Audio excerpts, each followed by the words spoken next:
पाहता श्रीमुख गोविंदाचे रंगणी रांगत गुरुगुला बोलत आसूर रुळत चरणांतळी नामामणे हाती लोणियाचा उंडा गवळीने त्या तोंडा भुललिया रंगणी रांगत गुलगुला बोलत आसूर रुळत चरणांतळी कैलासीचा देव भोळा चक्रवर्ती कैलासीचा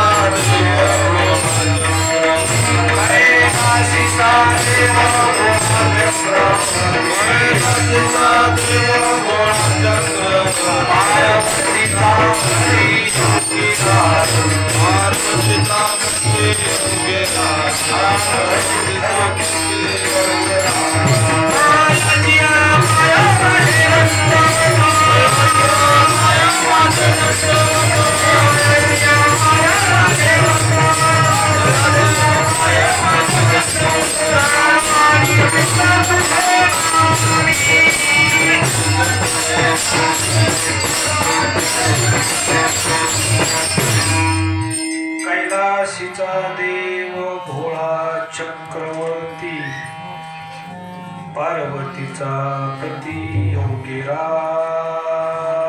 तयाचिया पाया माझी दंडवत जयांची क्रिया स्मरण होय सकळ विद्यांची अधिकरण ते जीवन श्रीचरण श्रीवंचे ते नमस्कारोनी आता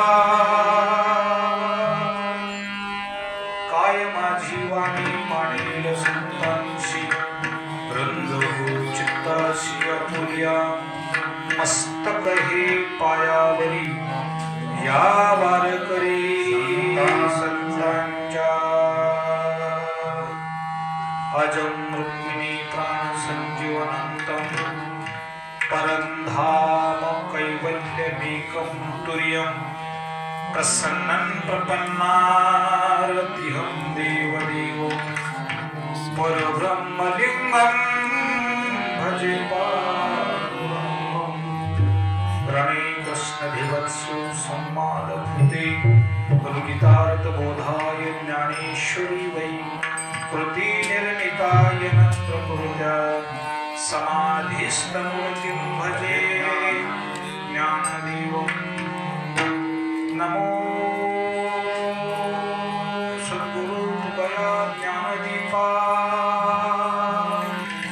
नमो सद्गुरु सच्चिदानंद रूपा नमो सद्गुरु भक्त कल्याण मूर्ति नमो सद्गुरु भास्करा पूर्ण कीर्ति सेवे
लागी सेवक झालो तुमच्या लागलो निज चरणा आहो स्वामी तुकया देवा यावरी न करावा अभेरो अनंत कृपा सागर करुणावरून आले जगच्चालक जगत नियंता अखिल कोट ब्रह्मांड नायक रुक्मिणी संजीवन श्री पांडुरंग परमात्मा यांच्या असीम कृपेने भगवान भोले बाबांच्या दरबारामध्ये सर्व टाळकरी गुणीजन महाराज मंडळी माता माऊली अबाल वृद्ध गायनाचार्य वादनाचार्य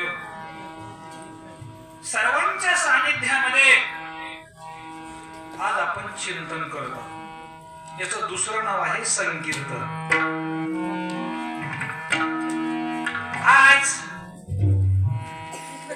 भगवान अंकेश्वराच्या पवित्र दरबारामध्ये गेली 5-7 दिवसापासून जो सोहळा चालतोय आज त्या सोहळ्याची सांगत आहे प्रसादाचा दिवस आहे थोडक्यात पगारीचा दिवस आहे विठाला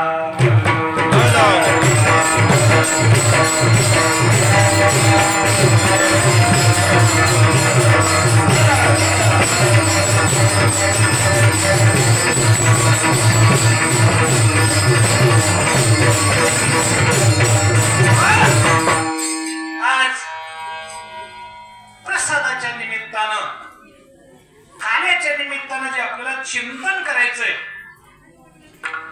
त्या चिंतन करण्यासाठी जो शब्द निवडलेला जो अभंग आहे तो भगवान श्री पांडुरंग परमात्मा यांचे गडिवाळ भक्त प्रेममूर्ती नामदेव महाराज यांच्या अभंग संहितेतील अतिशय गोड असणारा भगवंताच्या बाललीलेचं वर्णन करणारा नोहे नोहे भगवंताचं दर्शन झाल्यानंतर त्याचं फळ काय आहे हा फलश्रुती सांगणारा गवळण रूपी स्वरूपाचा हा अभंग आहे. गवळणच आज आपण चिंतनासाठी निवडलेले. शंका आहे काल्याच्या कीर्तनाला गवळण चलती का, त्याचं चिंतन आपण पुढे पाहू. विठ्ठला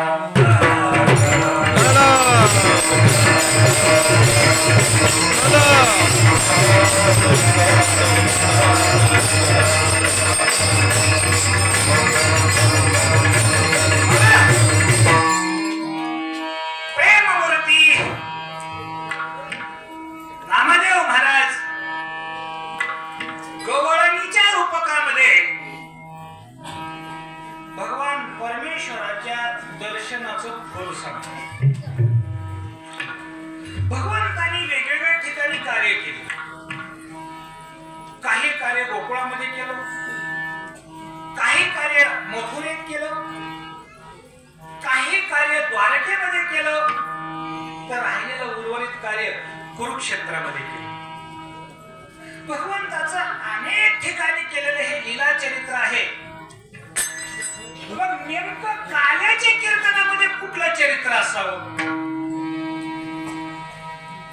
भगवंताचं चरित्र आहे, पण द्वारकेतलं असावं का मथुरेतलं असावं का कुरुक्षेत्रातलं असावं का गोकुळातलं? याचं उत्तर महाराज सांगतात. रांगता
शंका अशी निर्माण येते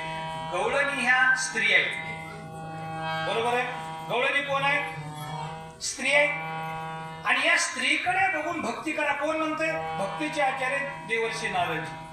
गंमत अशी आहे, थोडस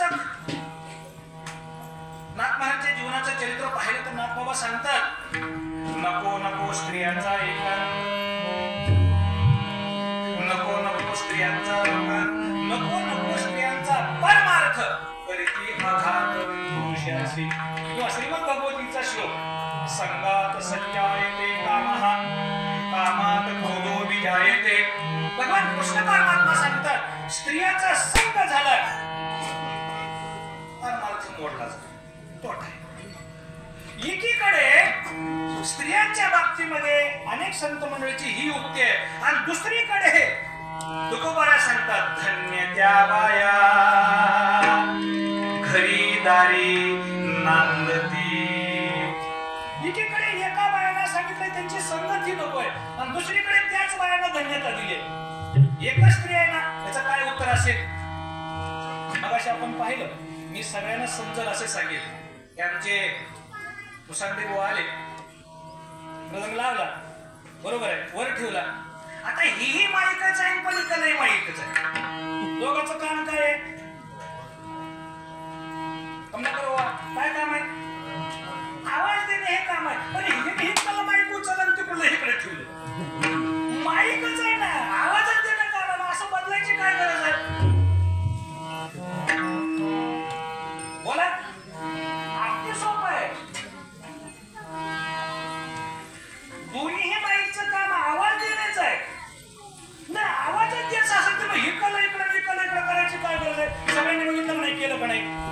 बघितलं हो म्हणा, बघितलं मग काय केलं कडे? मग ऐका, ह्या माईकचा अधिकार वेगळा आहे आणि त्या माईकचा वेगळा. ह्याची आवाज देण्याची क्वालिटी वेगळी आहे आणि त्याची वेगळी. तसं बायकांचं चिंतन करत असताना, स्त्रियांचं चिंतन करत असताना सगळ्या स्त्रियांचा एक अधिकार नाही.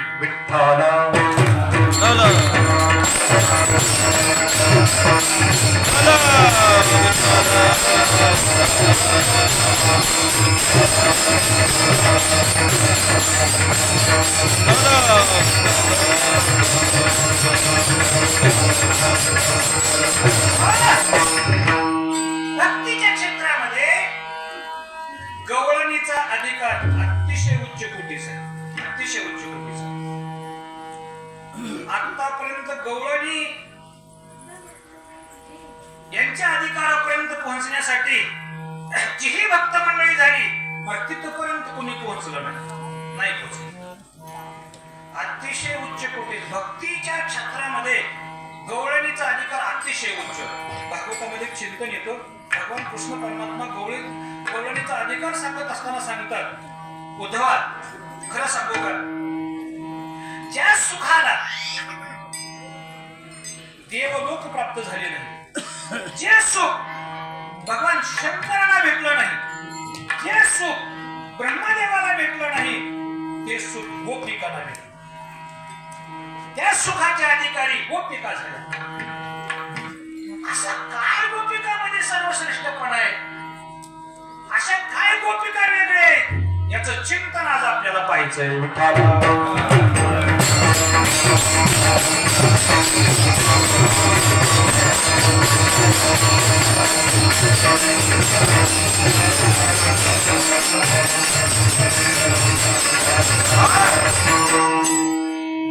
ऐका गळे,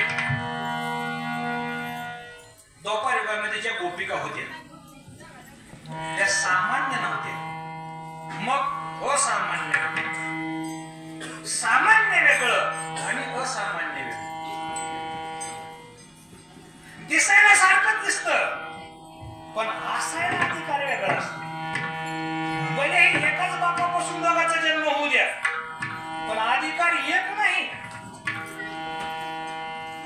महिला मंडळ जरा इकडे बघा, इकडे मंथन करतात का?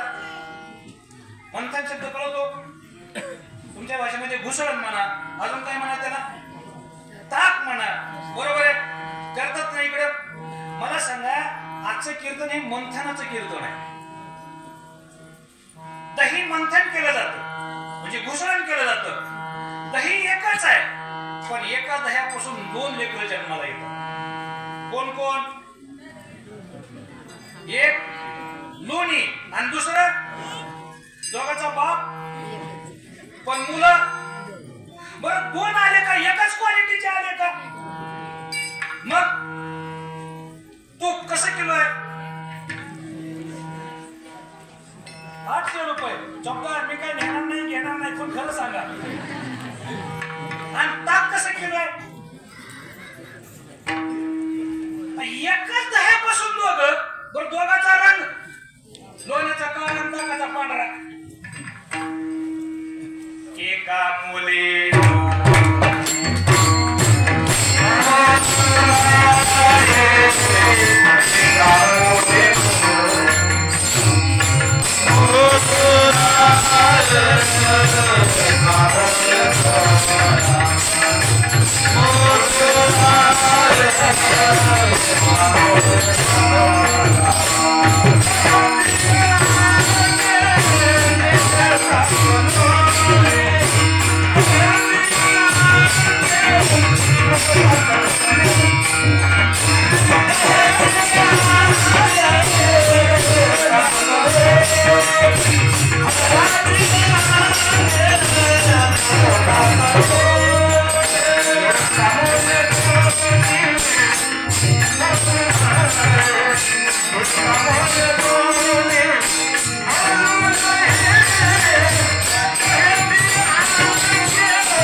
भगवान कृष्ण परमात्मा सांगतात, जे देवादिकांना सुख भेटलं नाही ते मी गोपिकांना दिले, गवळणी नाही दिले.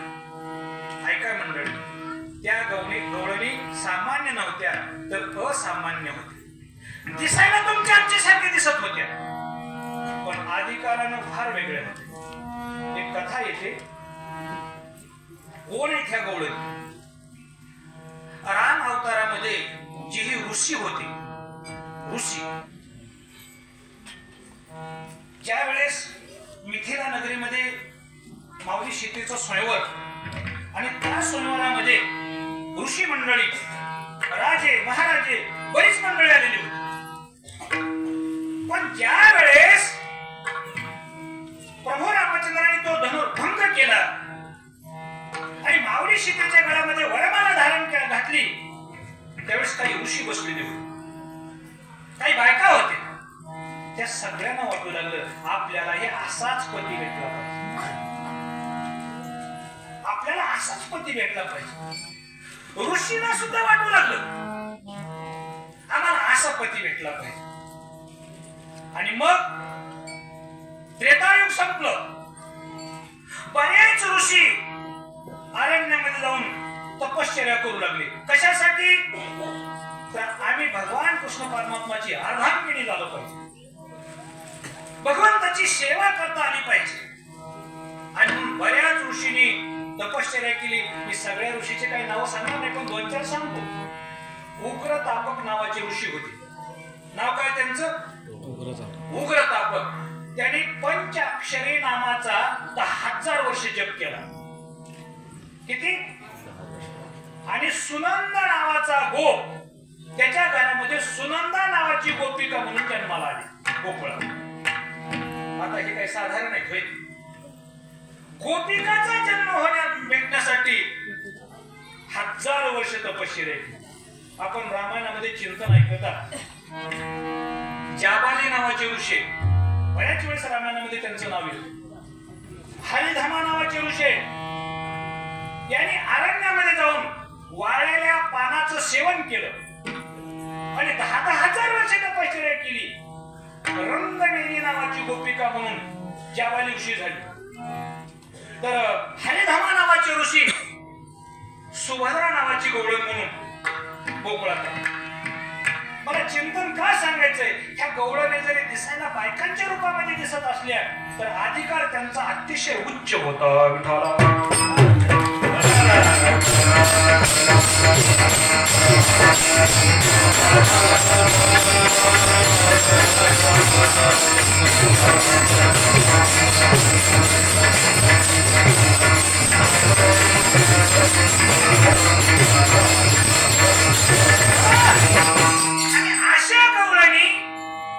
गोकुळामध्ये नांदत होते.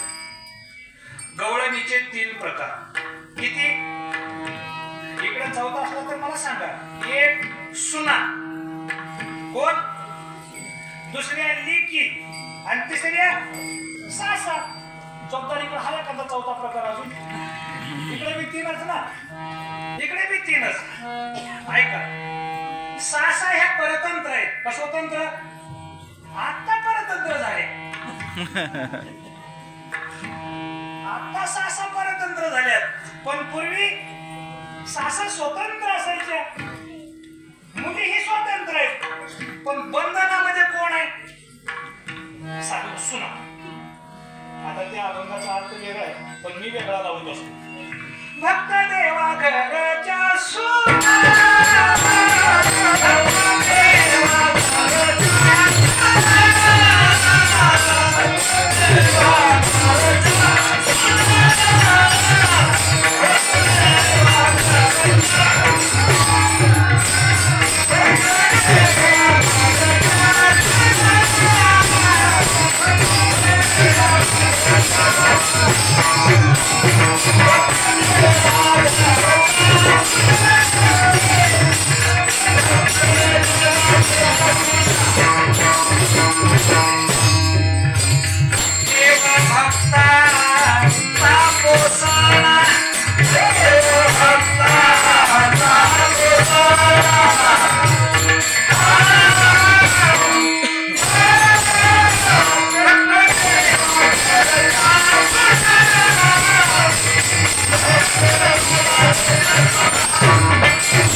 भक्त देवा घरच्या सुना, देव भक्ताचा पोसणा.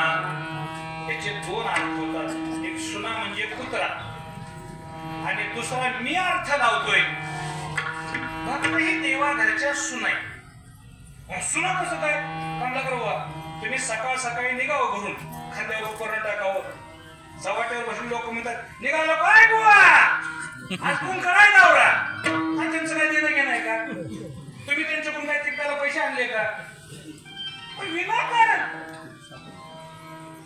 समाज म्हणजे आमच्या भगवत भक्ताची सासू आहे.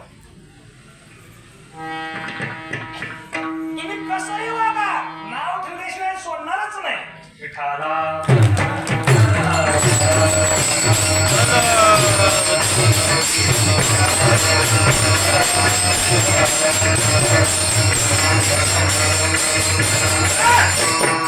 सासू तिला म्हणतात. ही सारखं साळासुळ्यावर आहे. कुठं सुनाचं चुकतंय आणि कुठं बोट ठेवता येईल. समाजाचं तसंच काम आहे तुझी, तसंच आहे. पण ऐका, पुढे गोष्ट ऐका. देव भक्ताचा आमचा सासरा म्हणजे देव आहे. सुनाच्या हातून कितीही चूक घडू द्या, सासू समाजात आणील पण सासरा पांघरूनच घालण्याचा प्रयत्न करेल. काय मत आहे? मी इथं सासा बऱ्याच असतील कडे, पण वस्तुस्थिती आहे का नाही? सून कशी असू द्या, सासरा त्याच्यावर पांघरून घालतो आणि सासू रस्त्यावर आणण्याचं काम करते. आपलं चिंतन ते चालू आहे. गोकुळामध्ये 3 प्रकारच्या गोपिका आहेत. एक सासा आहे, दुसऱ्या सुना आहे आणि तिसऱ्या लेक आहे. ऐका, लेक स्वतंत्र आहे, सासा स्वतंत्र आहे, पण सुना ह्या पारतंत्र्यामध्ये. अशा पारतंत्र्यात असलेल्या सुना त्यांना जर भगवंताची भेट घ्यावी अशी इच्छा निर्माण झाली तर मग वेगवेगळ्या निमित्त करायच्या आणि निमित्त करून भगवान कृष्ण परमात्माला भेटायला जायच्या. भरीला जो घट आहे पाण्याचा तो भरलेला उलटायचा आणि उलटून पाण्याचं निमित्त करून यमुनेवर जायचं. कशासाठी? भगवंताचं दर्शन होईल ह्याच्यासाठी. गाई गोपाळ यमुनेची तटी, गाई गोपाळ यमुनेची तटी,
सासूंची परवानगी घ्यावी लागायची. काळ बदललेला आहे. मला नाही वाटत आता सुनांना परवानगी घ्यायची गरज आहे. उलट सासांनाच सुनाची परवानगी घ्यावी लागते. एवढा काळ विचित्र झाला. अशा सुना आहेत, गवळणी आहेत आणि त्या गवळणी पाण्याचं निमित्त करून भगवान कृष्ण परमात्माच्या दर्शनासाठी जायचे. एका गवळणीला एके दिवशी विचारलं, का एवढं काय आहे त्या भगवंताच्या दर्शनामध्ये? तुम्ही काही निमित्त करता आणि निमित्त करून तुम्ही नंदाच्या वाड्याकडे जाता, दर्शन करता. काय दर्शनाचा परिणाम काय? कशासाठी तुम्ही एवढी धावपळ करता? याचं उत्तर गोपिकेने दिलं अभंगाच्या पहिल्याच्या.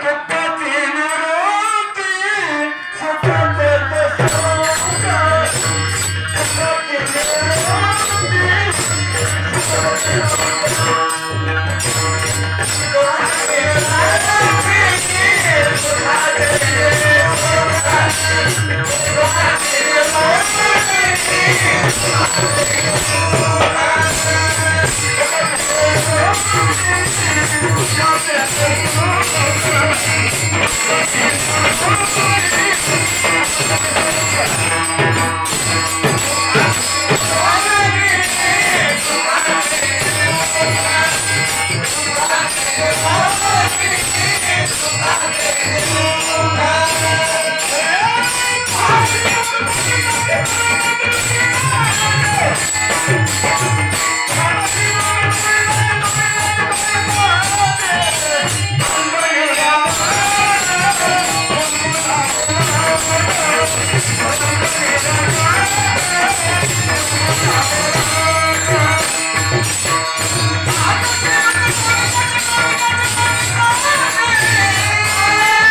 प्रेममूर्ती नामदेव महाराज अभंगाच्या पहिल्या चरणामध्ये तिची गोपिका आहे, गवळण आहे, त्या गवळणीनं आपला अनुभव सांगितला.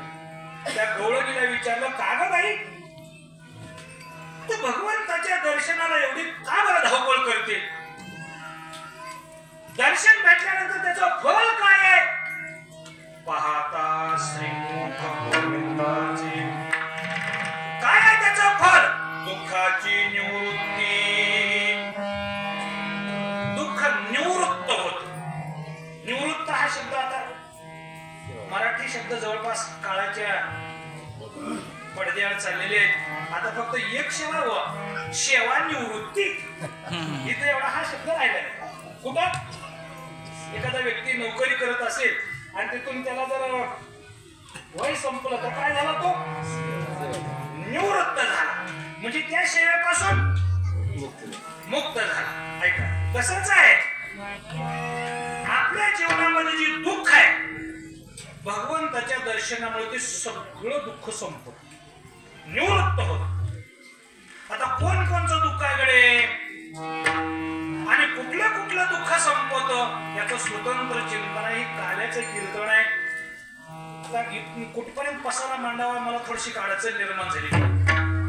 काल्याच्या कीर्तनामध्ये महत्व प्रसादाला असतं. जोपर्यंत बुवा येत नाही तोपर्यंत कधी कीर्तन चालू होते आणि एकदा चालू झालं तर हा कधी सोडतोय असा लोकांचा डोळा असतो. मगाशी महाराजांनी विचारलं, स्वयंपाक तयार आहे का? त्यांनी तयार आहे. दुसरी एक गोष्ट आहे, काल्याचं कीर्तन तिथपर्यंत चालतं, तिकडून जोपर्यंत फुन्नीचा वास येत नाही तिथपर्यंत. आता हे सगळंच अगोदर रडे आहे. त्याच्यामुळे मला आता असं वाटतं की हा पसारा नाही पसरलेला बरा. पण एक लक्षात घ्या, प्रत्येक जीवाच्या पाठीमागे दुःख आहे. जगाच्या पाठीवर असा एकही जीव नाही की तो दुःखी नाही. Yeah.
जगताकडे पाहतात आणि पाहिल्यानंतर त्यांच्या दृष्टीला आलं ते या अभंगात सांगतात, जो देखे सो।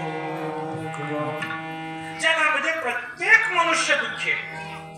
तुम्हाला वाटतं कोण सुखी असेल? उगाच थोडस तुम्ही असं चिंतन करून पहा। आज जर शेतकऱ्याला विचारलं, 150 एकर शेतकरी असू द्या, त्याला विचारलं, शेतकरी दादा तुम्ही सुखी आहो का? कमलाकर बाबा तो काय सांगतोय?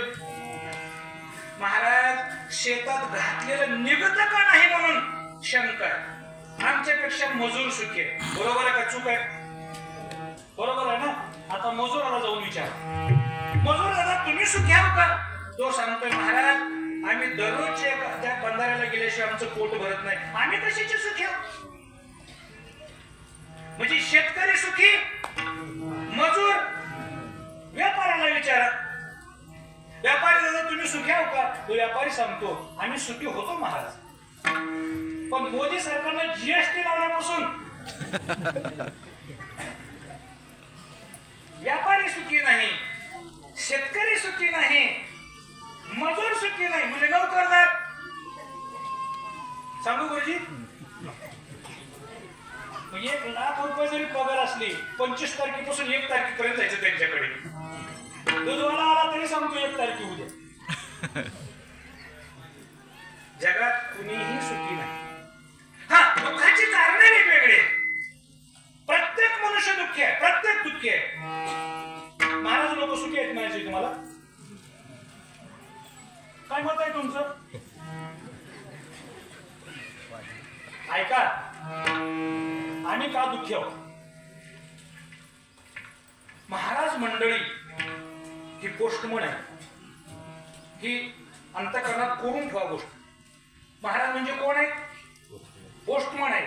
आणि नीट ऐका, साधू संतांचे विचार समाजापर्यंत पोहोचवणं ही आमची जबाबदारी आहे। विठ्ठला विठ्ठला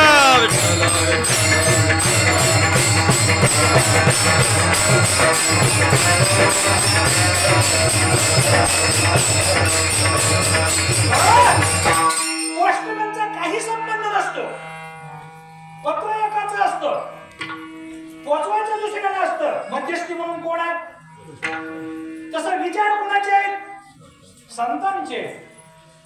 सामान्य जीवांना पोहोचून त्यांचा उद्धार करणं हे आमचं कर्तव्य आहे।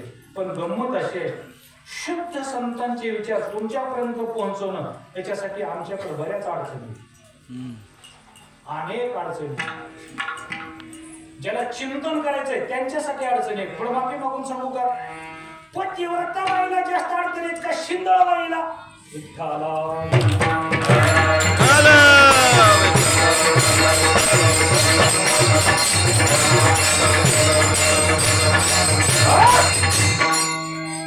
जी पतिव्रता तिला अडचण आहे, घराच्या बाहेर पाऊल कसा टाकावा याच्यासाठी अडचण आहे। तसं पुन्हा ऐका, आमच्या जीवनातली अडचण मी आज मन मोकळेपणाने सांगतोय माऊली, संतांचे विचार हे रेडीमेड कपडा आहे। रेडीमेड कपड्याचं दुकान असतं ना, ते काय सगळ्याचे माप घेऊन शिवलेलं असतं का? कमलाकर बाबा तुम्हाला येणारा शर्ट काय तुमचं माप घेऊन शिवलाय का तिथं?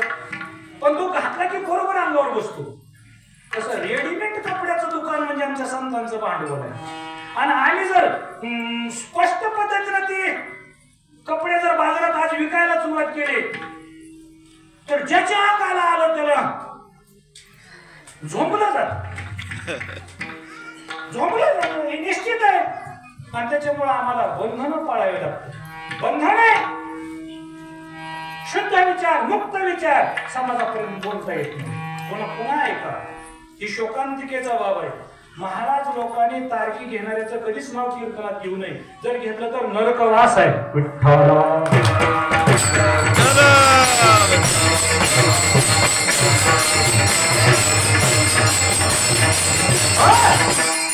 स्तुती अथवा निंदा करावी संयोजकाची नाही, हे प्रमाण आहे। आणि त्याच्यामुळे मग या मार्गावरून जर जायचं असलं तर मग अडचणीच आहे, संकटच आहे, दुःख आहे, अंतःकरणातलं शल्य आहे। जगामध्ये प्रत्येक माणसं दुःखी आहेत। आज प्रेममूर्ती नामदेव महाराज सांगतात, सगळ्या दुःखाची निवृत्ती होती, म्हणजे सगळं दुःख संपतं. शास्त्राच्या भाषेमध्ये ह्याला आत्यंतिक दुःखाची निवृत्ती म्हणतात. महाराज मान्य आहे, जीवनातलं सगळं दुःख भगवंताच्या दर्शनामुळे संपत हे मान्य आहे, पण याचा आणखी परिणाम, तर दुसरा परिणाम आहे दुःख संपत आणि सुख नाही, शेलक सुख पदरात पडतो. सर्व सुखाची आगर, हे सुख नाही, सुखाचा आगर. मुद्दा महत्वाचा आहे. सुख वेगळं आणि आगर सुखाचं वेगळं. थोडस माफी मागून सांगतो, सुख ही एकाच प्रकारचं नसतं. काही सुख आरंभाला असतं, झाल्यासारखं वाटतं, पण परिणाम दुःखाच्या खाईत नेऊन ठेवतो, पण आरंभाला होतो बरं का. आणि काही सुख असं आहे परिणामाला होतो. ज्ञानोबा यांच्या 18व्या अध्यायामध्ये चिंतन येतो. मी विनोद म्हणून नाही सांगत. विषय इंद्रिय संयोगात यत्तदग्रे अमृतोपमम्, या श्लोकाचं चिंतन तुम्ही वाचा. विषय आणि इंद्रियांचा संयोग झाला की आनंद आहे, सुख आहे. माझ्या भाषेत सांगू कमलाकर बाबा, सांगू? हिरव्या मिरच्या कसल्या आणि शेंगाचं कूट याचा केलेला ठेसा खायला कसा? बोला बोला. चांगला. रात्रभर झोप येऊ ना गेल्यावर आरंभ चांगला आहे, परिणाम हे सुखच आहे ना. कोण म्हणतं हे सुख नाही? सुखच आहे आरंभाला. तो बरं आहे, या सुखाचं चिंतन नाही सांगत. मग कोणाचं सुख आहे? जे सुख जीवनामध्ये प्राप्त झालं. नारद भक्ती सूत्राच्या 54व्या सूत्रामध्ये चिंतन येतं. गुणरहितम कामनारहितम प्रतीक्षण वर्धमानम माविच्छिन्नम सूक्ष्मतर भावरूपम. या श्लोकाचं चिंतन मांडत असताना प्रत्येक क्षणाला जे सुख वाढतं असं सुख म्हणजे परमार्थातलं सुख आहे. ते कधी संपत नाही. एक गोकुळामध्ये आणखीन चिंतन आहे. कोणचं आहे? अंतपार ना